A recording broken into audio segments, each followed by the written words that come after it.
leaders of PNM, what this country have to show for it? Nothing. Don't worry my brothers, don't worry my sisters. UNC is here to save us. PNM don't care about we. Kamla is here to save we. Yellow is the code. Yellow is the code. Yellow is the code. Yellow is the code. When UNC wins, everybody wins. Tell PNM no. Trinidad and Tobago. Yellow is the code. Yellow is the code. Yellow is the code. Yellow is the code. Check the records and you will see UNC did more for we. If you play in your country, remember, take a listen and you will see more jobs for all our we. A better economy. Laptops for all the children. No more criminals running free. Yellow is the code. Yellow is the code. Yellow is the code. Yellow is the code. When UNC wins, everybody wins. Tell PNM no. Trinidad and Tobago. Yellow is the code. Yellow is the code. Yellow is the code. Yellow is the code. Port of Spain gone yellow. Diego Martin gone yellow. Arima gone yellow. Aruca gone yellow. Going 14 gone yellow. Nakuna gone yellow. Everybody gone yellow. Trinidad and Tobago. Yellow is the code. Yellow is the code. Yellow is the code. Yellow is the code.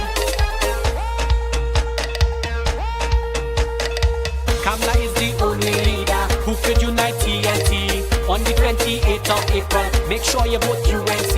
UNC for stability, UNC for security, UNC for leadership, UNC will fix TNT. Yellow is the code, yellow is the code, yellow is the code, yellow is the code. When UNC wins, everybody wins. Tell PNM no.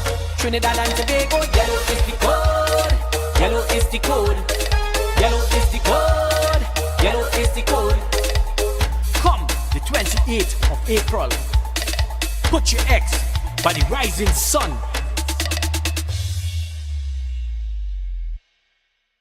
So by now everybody would be in the celebration mood and that relieving feeling and that release and that stress-free kind of vibe and this whole mood.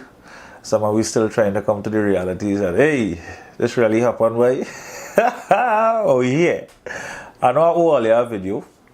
Actually, some things I'm supposed to discuss and mention before elections, but these things sitting down here and recording and taking time to do these kind of things, honestly, I really didn't want to be too complacent and I really didn't want to spend that time recording and then boom shut. We don't know how magic one could swipe and things are going away.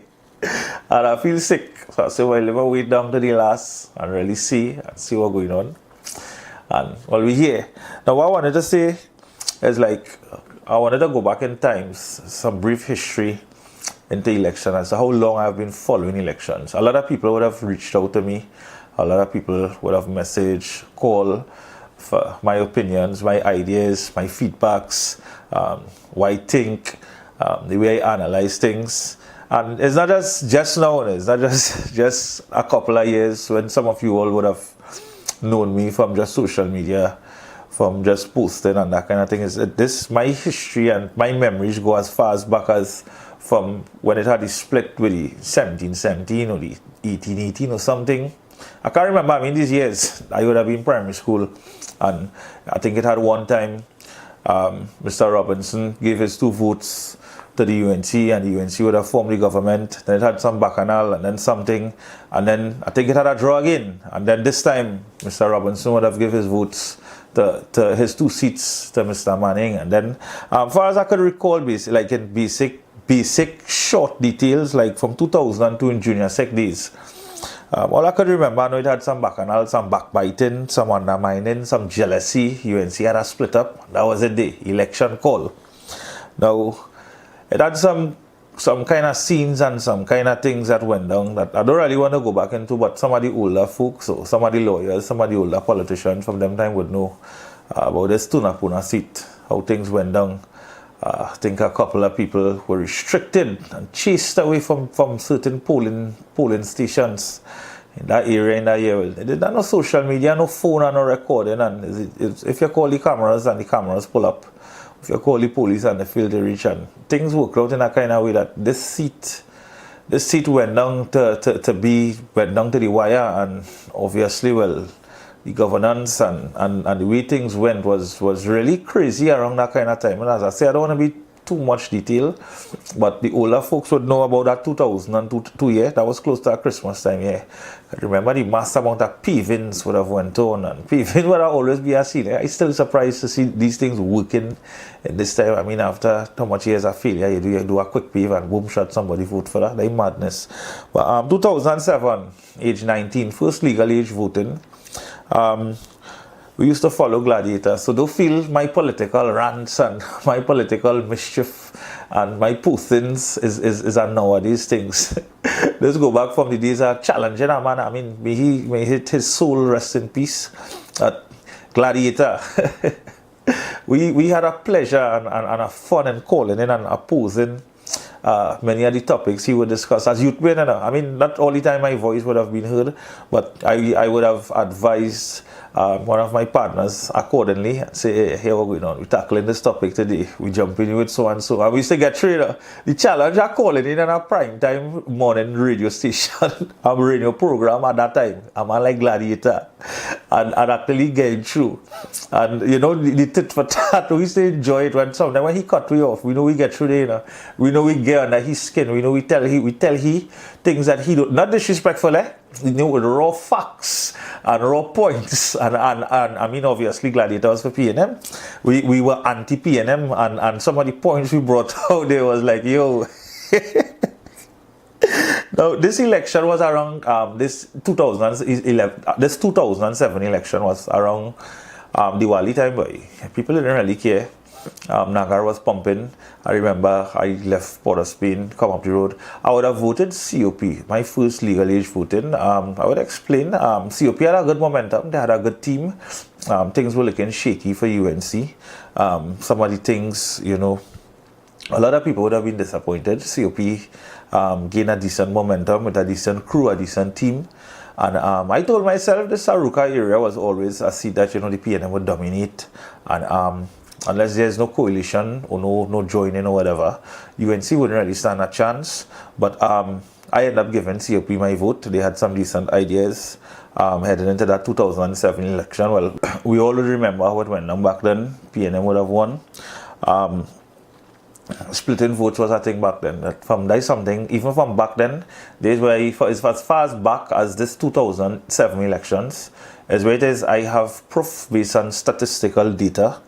And the way how the results would go, the way how the polls would go with third-party options and third-party in the mix, PNM would always have the advantage. Then came 2010, Kamala Mania. Well, everyone got common sense in 2010. Apart from 2007, they understood that the importance of a coalition, which would always be required and the remedy, to remove the PNM. Well, Kamala proved us wrong. Honestly, I was frightened and scared in 2025 here. I mean, as much as we going back in times, these back in times are things that I would have done and recorded prior to this. But we here now also is a combination of both past and present. So Kamala Mania was this big thing, and you know, everybody was excited to vote out the PNM. The momentum and the whole vibe was there when Kamala was elected as the leader of this new UNC moving forward. And you know, the whole hype around this election, well, obviously a coalition was formed, and it had no way that this coalition, PNM would have beaten this coalition, and everybody were excited. And I could remember, you know, heading down to Renzi and not being sure, calling our partner, hey, how looking by, ting, you know, monitoring certain things, monitoring the crucial seats. Back then, social media was not, I think we would have seen much data on social media. You had to sit down and watch TV6, watch, that would have been what, CNMG back then? Yeah, CNMG, information channel, whoever, you know, and you're getting your polls and you're getting anything, but going down there, that 2010, May 24th, 2010, that was totally an amazing experience, and, you know, a nice experience, and that would lead to some of the things that I would say into this video when we speak about comparisons. So 2010 was proof of the coalition, where we would have compared 2007, COP went on their own, UNC went on their own, PNM come and get through. It had a snap election, because based on the 5 years, this election would have supposed to be 2012. Mr. Manning called a snap. in 2010, it wasn't enough time. It was just enough time for Kamala to build a momentum. And I mean, that kind of governance between 2010 to 2015. And as I speak here, it's unfortunate that I don't even have footage of some of these things that I could mention from back then. But this was the first time and my first experience actually working in the media. So this is where, apart from the normal observation, you have first-hand experience and different ways you can analyze things and a closer look, a closer insight of a lot of things. And I can safely say my life was totally better by gas prices, the salary I would have worked for, the things I would have achieved, the way I could have invested in certain things. It was really better off. The access to the US, getting the US, it was totally better. It's unfortunate that, well, coming the 2015 election, I would have think based on performance, yes, the UNC would have had some mistakes, yes, they would have had some crucial errors, but I would have thought based on what we would have experienced from PNM back then compared to, yes, UNC between 2010 to 2015. But the polls didn't show that. The people spoke and UNC was voted out. And this is where I get to understand, well, the way people accept and understand and comfort things for PNM.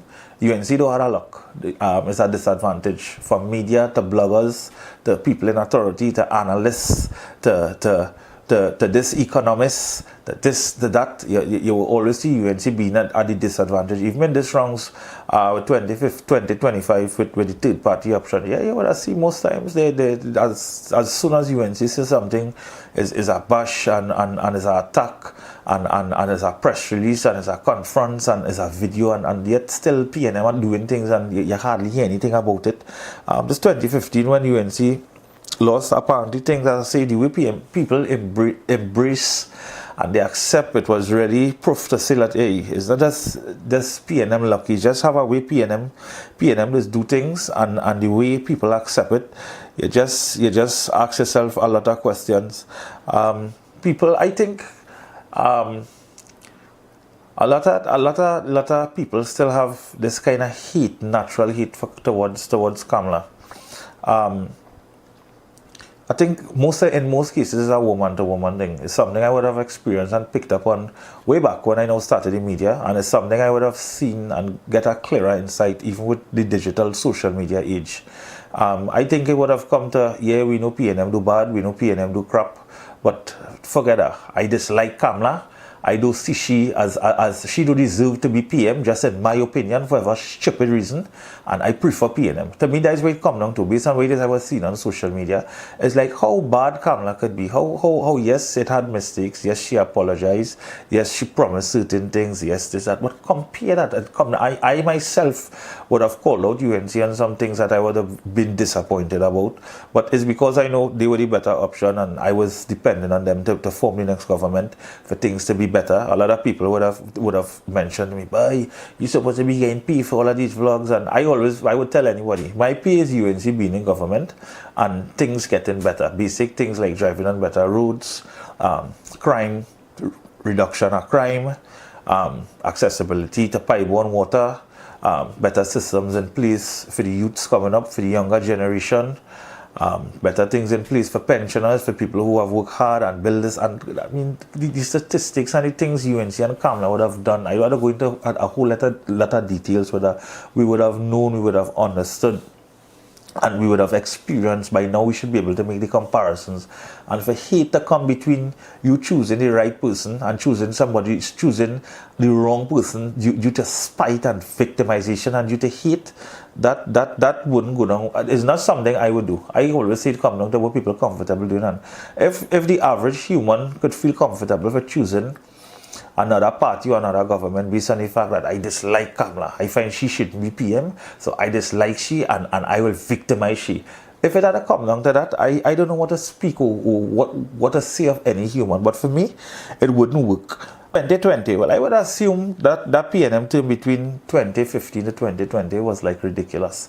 I can surely say, well, if it is we speaking about performance and we being fair, and you want to compare 2010 to 2015 with Kamala and them, and you want to compare 2015 to 2020, UNC, honestly. And I can now understand that they use all kind of excuse and all kind of some banana ad and something to cry about, and it was ridiculous. I say these little petty things in 2020 is what will make these people change your vote. But you put in all of that, you put in things like unemployment, lack of pipeline water, crime, pothole, bad road, government services, the treatment you would get in general. You put in all of that aside to make some odd change your vote. Why?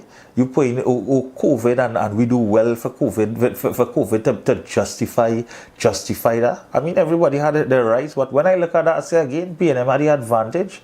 What it will take for people to really understand and come to the realities that I like PNM, I like UNC.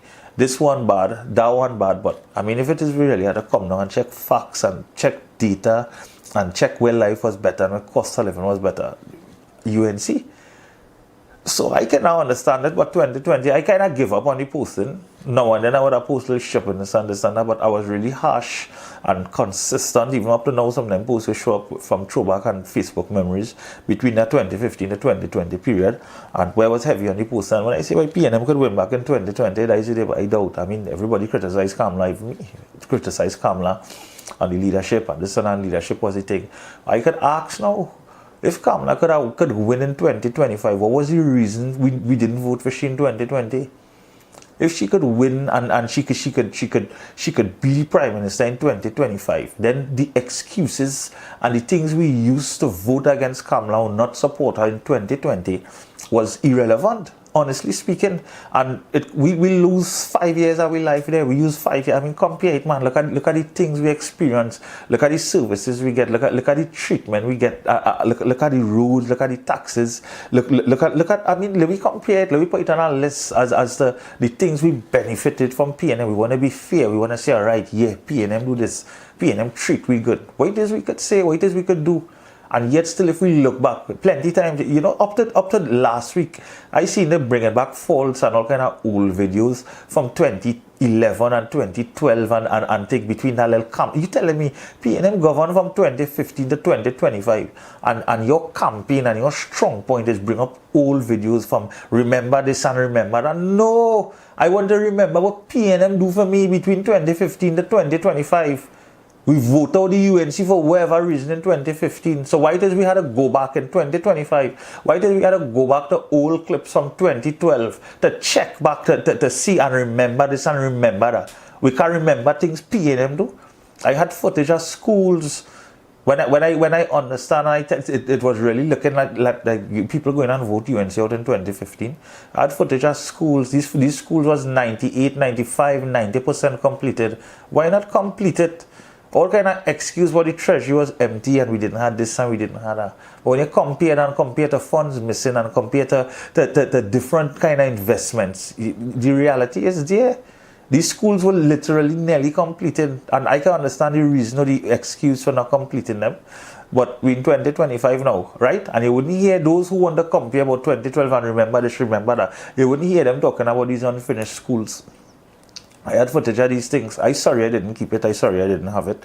For like to show back these things. I mean, no, and then you could get a shutter outside and think. But I had permission and access under the UNC government to go and to was working on certain projects to actually get footage of these things, visual footage to show. I don't know where it went.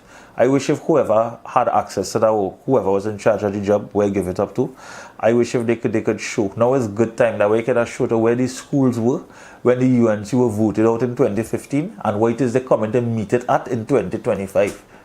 Most of these schools coming down to in 2025, as I said, this is a video that is something that's supposed to be recorded. So it's scripted according to prior to 2025 elections. Them third party folks, why? I don't know why. I can ask myself so much questions. There's had so much times I write out posts and go to point out there. So let me leave that alone because I big and I have sense. And I can't see how it is. If it is I want to be a third party option, I go in hard at the government. I want to replace, right, by proving that the people I want to be better than them. My go-to would be to call out the government, not the opposition, not wait for the opposition to say everything. So I say so much questions I cannot ask for them third party options, but Kamala and UNC really proved me and a lot of people wrong, because I was scared and I was frightened. I used to always say, with third party and third party options, it can be hard for UNC. I mean, I feel in UNC, it's going to be a challenge, it's going to be this, PNM could be stronger. But Kamala and UNC, they really proved me wrong, and a lot of people, I was not the only person who would have think UNC could do it on their own without, but I mean, coming on the social media and the kind of things we see and the kind of people supporting the UNC and the way they were treating their MPs and their people and that kind of thing. And when I mean their people, I don't want to be misquoted, their MPs and their leaders, people who in charge of them, the way they were treating them and rejecting them and saying, nah man, UNC looking good. It looked like people finally get that common sense was supposed to prevail for the right thing. With that being said, I think for this country to develop and move forward, we need about 20 years of non-PNM existence. We of non-PNM governance.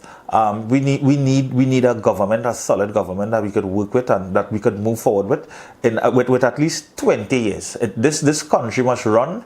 Some of us may not be around, but this country must be able to run for this 20 years consistently without PNM being in government.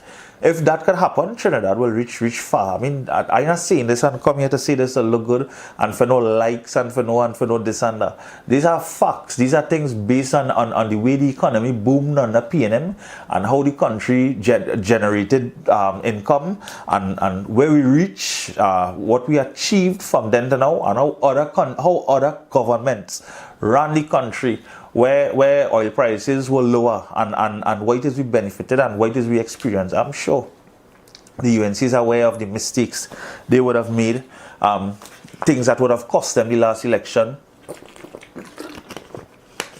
And I'm sure they came back here to improve and to do more than what it is they would have done in 2010 to 2015.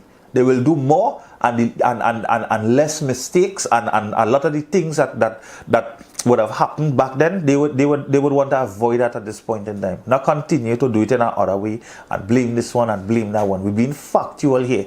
I want to thank each and everybody for reaching out, from whether it's messaging, whether it's calling, WhatsApp call, normal call, wherever, from whether it's journalists, politicians, lawyers, friends, families, DJs, entertainers, band leaders, literally people who I look up to.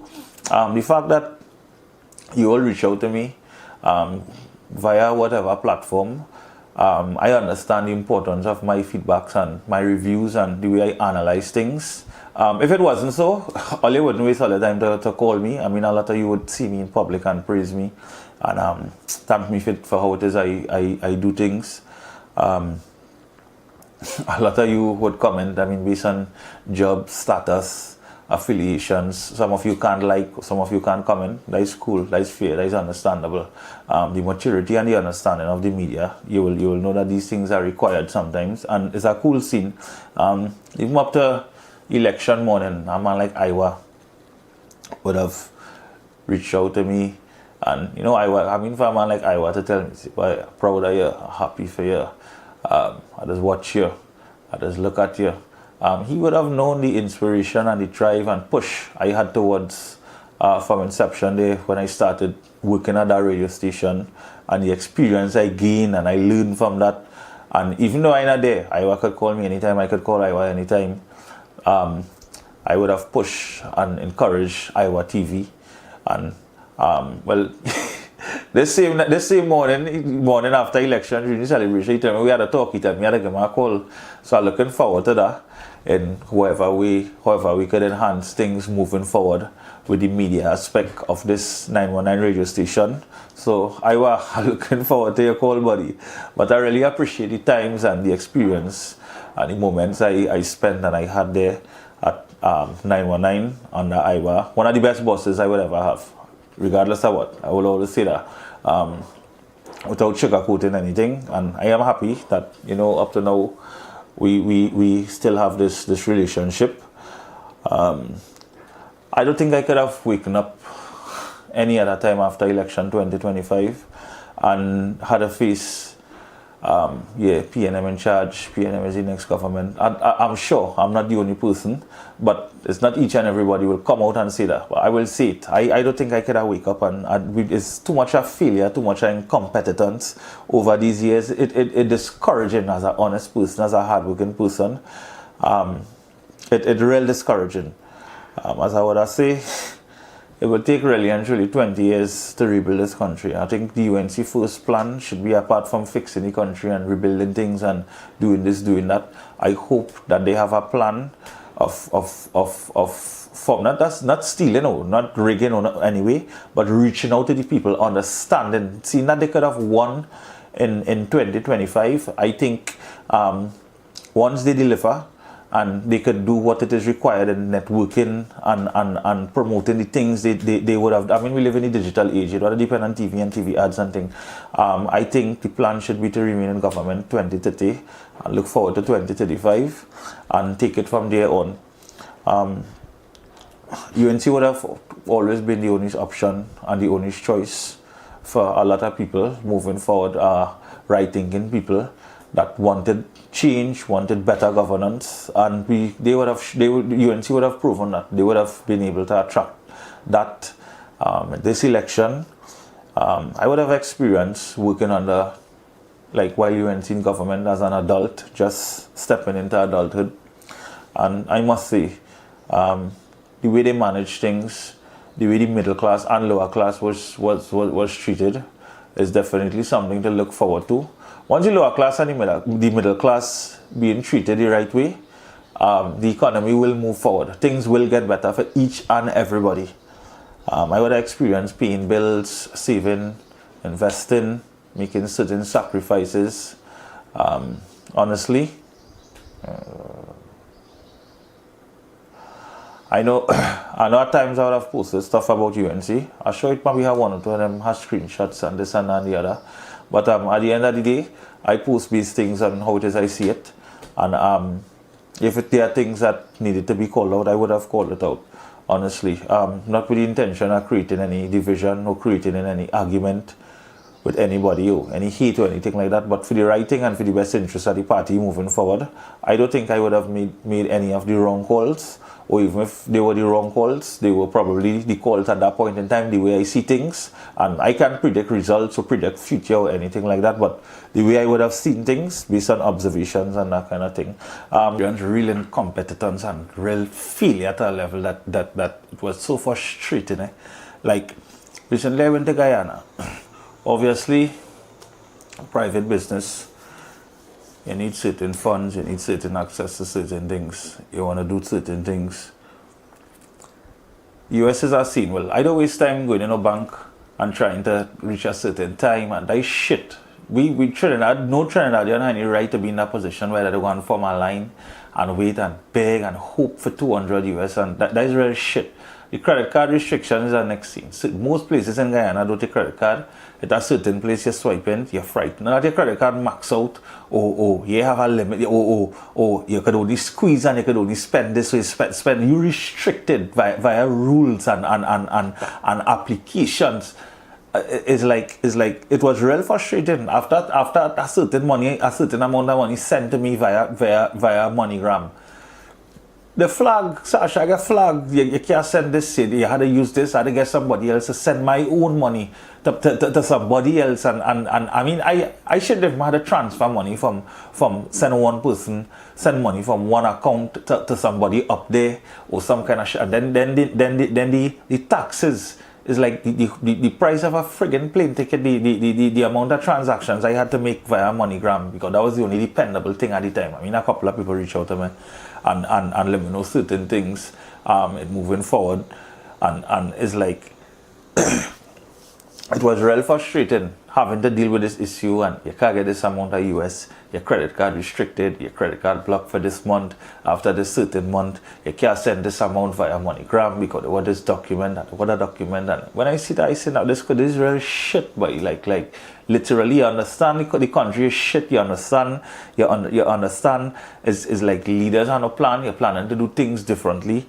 You're planning to do things a certain way, and even with that too, I had to say thanks to RMA. I mean, if it wasn't for them, I had the opportunity to use my credit card a certain way, and they would have worked out the costings in the Guyanese, and they pulled me out with accessing Guyanese funds, and I mean, no, people should not have to go through these kind of things by working hard and paying taxes and have registered business, and it's like you still have to face this kind of shit. But I don't know, that was real frustrating, and that is what probably driven me back into like posting so heavily and with how serious I was about that. This past government had to go. It's like outside of the calls and the Facebook and the posts and thing, I would have had a lot of discussions with a lot of people, and most of the time we would have agreed mutually, and in respect to how it is, I would have came up with how I predicted this.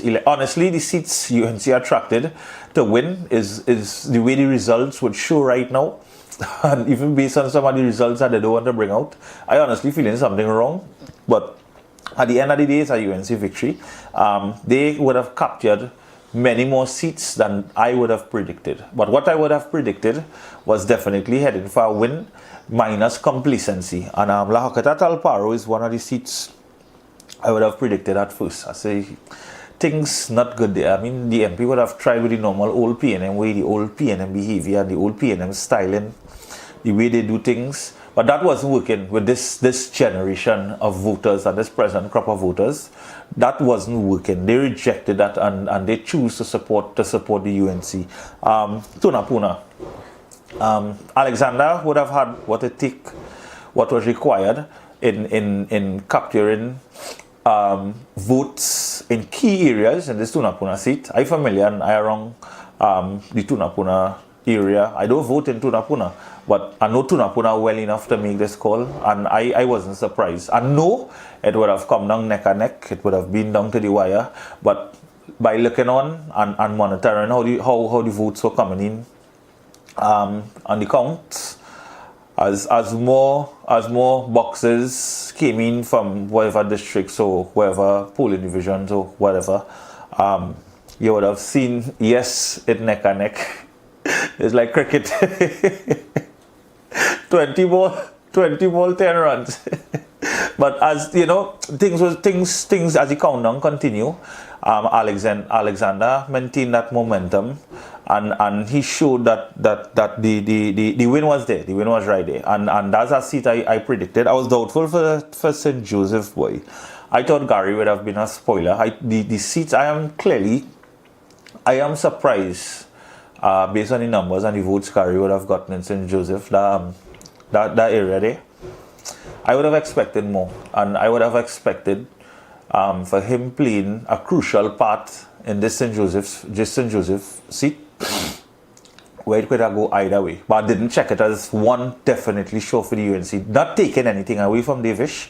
I know he would have done, people would have reached out to me, and I was aware of the work being done, but I know how crucial this area was, and I would have thought Gary had a momentum and a kind of support there that would have been, I mean, you're looking, we thinking things based on, you don't want to be too complacent, and I mean, I'm happy, I am glad that UNC won this St. Joseph seat after how many years. So it's not one that I would have predicted. One of my media friends would have mentioned about this Toko Sandy Grande seat, and when I look at social media, is one that will always be, there's another seat that would always play a crucial factor, that you know, UNC was gaining momentum there.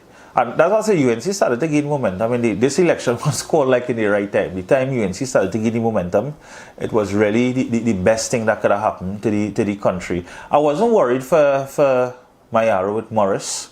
For some reason, I wasn't worried for Morris. A lot of people would have had a lot of things to say and a lot of different inputs about this crucial Mayaro area. But for me, I wasn't worried at all. And when I look at these, and I told myself that, okay, these seats that I would have checked here, a lot of talks would have went down with this Shogunas East as well with Vandana and Richie. Vandana had it. On the Friday, I was there doing a broadcast, and from what I saw and the way Vandana delivered in her speeches and those who were there present, I told myself, I said, well, yeah, I wasn't worried about Van Daan at all. And looking at these, just these couple of seats, Sanderwest was a shocker to me. As close as much as that would be, not taking anything away from the UNC, but this is proof that they would have done whatever is required to capture and win these seats. I'm extremely happy, but it's just a couple of seats that I would have predicted and called based on my own observation. And it's always good that when you predict things or you predict a win in this certain way, and yet still the win is there, but with a bigger margin than what you would have catered for, than what you would have analyzed based on your own observations. I'm extremely happy for this. A lot of people were asking on social media that their seats and their accounts that are not coming in. No, I mean, at this point in time, I started to think, I didn't really want to think much, but you're not seeing nothing, you're not hearing nothing. I don't know if it is that these seats that the PNM would have lost, and if it is that it come out in the public, this will be like a really bad record or a really bad thing for the PNM in history. But I think by now, I don't know when, usually by Friday, by next week, let me say, we should have a clearer insights how it is these other areas went down. Because I mean, yeah, UNC win, UNC back in a gear. But I think we're not hearing about a lot of areas. This Aruga Gila would have heard a lot of positive things about the inroads she would have made in with the UNC. It was a total shocker to me as well. I would always think the only time within my existence, the only time PNM lost in this Aruka area was that under the coalition with COP and UNC. That seat was fought. That seat was that was a COP, and the COP defeated UNC there under the partnership. And after that, it's always a struggle. But this UNC chick made some inroads, I get to understand, in this Aruka area, and you're not hearing nothing much. You're not hearing nothing. I don't know what is going on. Wait is for the updates. But I know I owe you all a video or a long post like this, because the things I would have said and the things I would have mentioned in this recording, there's nothing compared that could justify in any 1 minute post or any reels or any highlight video, anything like that. I actually had to find the time to sit and record and do this and put this out there. I don't know on which it is airing, but it's definitely after election. It turned out to be a post-election video, which supposed to be a pre-election video prior to election. But as I said, I didn't want to spend time recording, and I wanted to be sure. And as I would tell a lot of people, I was confident from like it just hit when I started to see a lot of things and the way things changing and the way things shifting at a fast pace. At no point in time I would see Iowa publicly endorsing UNC, Bravo endorsing UNC. And that one thing I want to call out. It's a good thing I ain't done. I ain't finished recording yet. This just come to mind. You see men like Iowa, men like Bravo, men like Fuad Abubakar. You see how much other people who was with PNM joining and endorsing the UNC, and this is where I had to say, like, kudos and congrats to those who would have stuck with the UNC, and those who would have still, where it came down for me was that, okay, yeah, you know, this one is perfect, you know, that one is perfect, but you can't allow this thinking to restrict you from not voting for betterment. At the end, it came down to betterment. And out of the two, if you had to choose out of the two bad apples, if how you want to put it that way, the two rotten eggs or however, a lot of times we try to make bias points and say the two is not the same. UNC had the ways, UNC had the faults, PNM had the ways, PNM had the faults, but we benefit more under the UNC government, and the UNC government took this country forward in a more positive way. We had to be factual. So when I see people like these icons and these artists and these sports people endorsing UNC, many times on the chutney side or on the Indian side of entertainment, you can hear this one phrase, oh, nah boy, me saying that, oh, I wouldn't post this, or I wouldn't say that, or I can't like this, or I can't like that. You understand? But when you see when Bravo and Bravo could post a pic with Pollard and tag other players, and Iowa could say that, and Abubakar could say that, Fuad Abubakar could say that, and make certain statements, you really know things were serious. You really know people wanted a change. And this one thing, all must stop. I think it's time for that. I had issues with certain business partners and certain business people and things where they're afraid to say this or they're afraid. You don't have to afraid, this is the truth. These are things like coming out here and making out and showing things a pothole and ticket and demerits and crime and home invasion and this and that. These are things people should be free to talk about. These we experience and everybody paying tax and property tax and this and the other. I don't think people should be afraid and shy or ashamed to talk about things that bother them or a person who they elect that they're disappointed in or whatever, man. I don't think it should be like that. If man had a chat, a group man had chat, I didn't leave. I see Subash leave. I wasn't leaving no chat. If man had chat, it come down to every day some meme or some bullshitness about Kamala and this and that.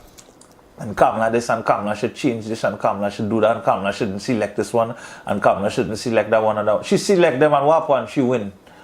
She win. I realize, yeah, you want to respect people for their opinions, but not everything like deserve a response. And I didn't mute, I didn't mute the chat. Some people just use lock chats for racket. I just use lock chats to avoid responding from somebody. One of my friends by the order. Yeah, like I put a political chat in and there's a chat, there's a group I created. I created a group in what? Probably since I 919. I created a group since around 2016 or 2017. I created a group and had things going where we discuss certain things, and I get to realize that group reached to like is more bash Kamala than speaking about the betterment and the best interests of this country and coming down to understanding that Kamala or Stewart, who you go choose. And like, yeah, people had problem with the leadership, or yeah, this could have changed or that could have changed or whatever, but it reached down to the point that Kamala is the one and Kamala is the chosen one, and who I go choose? I not going to spend the rest of the time fighting and complaining about leadership and complaining about this or that, or this should change, or that should change, or this should be so, that should be so. This election was too crucial and it come down to here what going on in a crucial position, life and death here. Who you go choose between Kamala and between UNC and PNM, and it had to be UNC. And I had that group chat unlocked just to avoid responding and just to avoid being in any banter and any talk and thing. And I proud of myself for that. Back in the years, I would have a fake account and fake page and thing, but I think I managed because sometimes the way people come at you with responses and thing, and emotions get into play, you want to be dirty to that. But I learned a new tactic in being dirty but clean. You know, like sometimes I make certain comments and thing, and they come at me with certain stupidness. I greet them, I be nice. I hit them some hard ones with facts. But I'm being clean and I'm being nice. Sometimes I'll be a little disrespectful and thing. But I really didn't had the need of a page or a racket page or a political page. Yes, I would have had pages back then. Nothing to do with anything exposing and busting nothing and digging up in nobody's business and taking no files and thing. Just basic things. I would not see with my normal account or my normal personality. Yeah, it's a pump page and thing. I had times for that, you understand? So, but all in all, it's good times. We're looking forward to some good times. The place already feel light. Just want to say thanks to each and everybody for the way you folks just reach out, the way some of you would trust me with certain things. The way sometimes I will have access to hear certain things before it actually come out or before it actually reach to the general public. I ain't talking about no racketing or no thing. It's just that the way sometimes things go in the media, however. So nobody rather feel like have any information about anything and holding back anything. I don't have time for that. Things that I'm not supposed to hear or things that I'm not supposed to know, I honestly don't care about knowing about it or hearing about it or anything like that.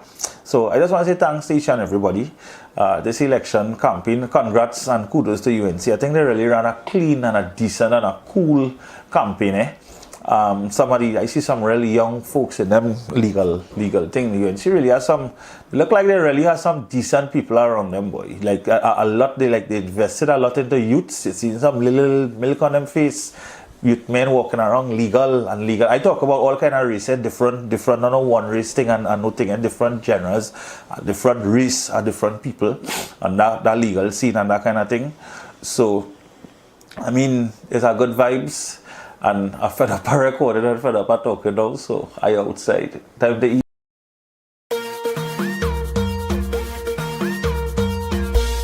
10 years of PNM. What this country have to show for it? Nothing. Don't worry my brothers, don't worry my sisters. UNC is here to save us. B&M don't care about we.